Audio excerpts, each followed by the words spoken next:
Bom, boa noite. Hoje eu vou falar sobre a superioridade da associação do haloperidol à prometazina em emergências psiquiátricas. Pode passar. Então, para começar a falar sobre isso, a gente tem que entender que a emergência psiquiátrica está muito relacionada à psicose, que não é uma doença, é uma síndrome que não vem só da esquizofrenia.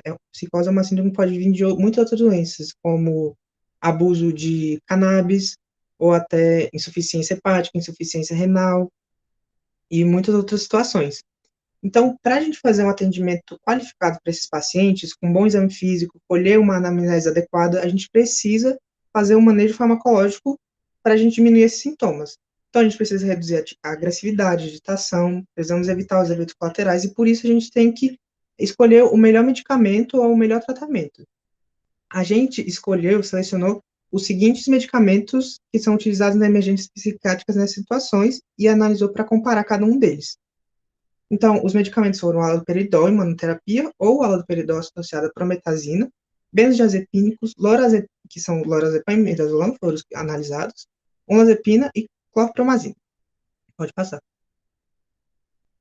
Então, o objetivo é justamente esse, analisar a eficácia entre esses medicamentos e comparar não só a eficácia, mas também os efeitos adversos de cada associação e o custo também.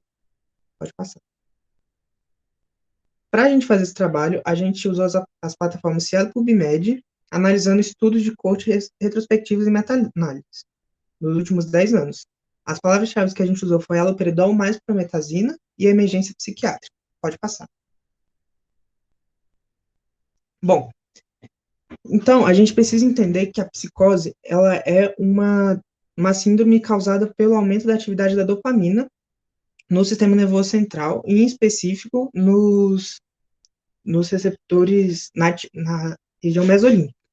E aí, por isso, a gente usa os antipsicóticos que vão justamente diminuir a ação da dopamina no sistema nervoso central. O problema desses medicamentos é que eles têm muitos efeitos adversos danosos. Entre eles, eles têm muita diferença de eficácia e, na situação de emergência psiquiátrica, a gente precisa de um tempo de início de ação rápido, porque a gente precisa acalmar esse paciente muito rapidamente. Além disso, como a gente fala também em âmbito de saúde pública, a gente precisa analisar também o custo, o que tiver o melhor custo-benefício. Pode passar. Bom, então, os medicamentos eu vou começar a falar cada um deles. O haloperidol, ele é um antipsicótico do tipo típico, ou seja, ele é um pouquinho mais antigo e ele tem uma ligação muito intensa com o receptor D2. Então, ele tem um bloqueio um pouco mais forte do que os atípicos. Então, ele é um pouco mais intenso. O problema desse medicamento é que quando ele está em monoterapia, ele vai, ele vai diminuir a dopamina, e quando existe a diminuição da dopamina, existe um acúmulo da acetilcolina no sistema nervoso central. E aí, por isso, vai aumentar a concentração e a ação da acetilcolina. E essa acetilcolina ela é responsável pelos principais efeitos motores. E esses efeitos motores são o parkinsonismo, que incluem tremores, marcha parkinsoniana, rigidez, o sinal da roda denteada, e entre outros. Além disso, tem também a discinesia aguda, que é uma complicação muito ruim, muito traumática para o paciente, que causa muita dor para ele. Inclusive, é uma das principais faltas de adesão em tratamento quando é utilizado de forma crônica. E a acaticia, que é uma inquietação. O negócio é que quando a gente associa o haloperidol com a prometazina, a prometazina é um anticolinérgico, então ela vai diminuir a acetilcolina.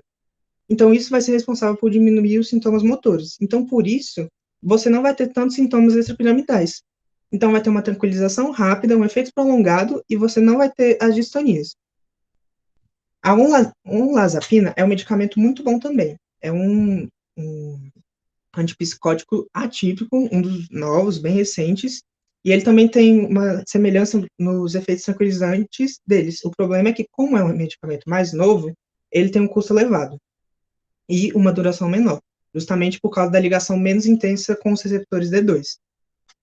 Agora, falando dos benzodiazepínicos, lorazepam e midazolam, eles atuam de forma a diminuir, a aumentar a ação dos GABA, que é o ácido gama-butírico. E esse ácido gama-butírico, o GABA, ele é o principal neurotransmissor inibidor do sistema nervoso central.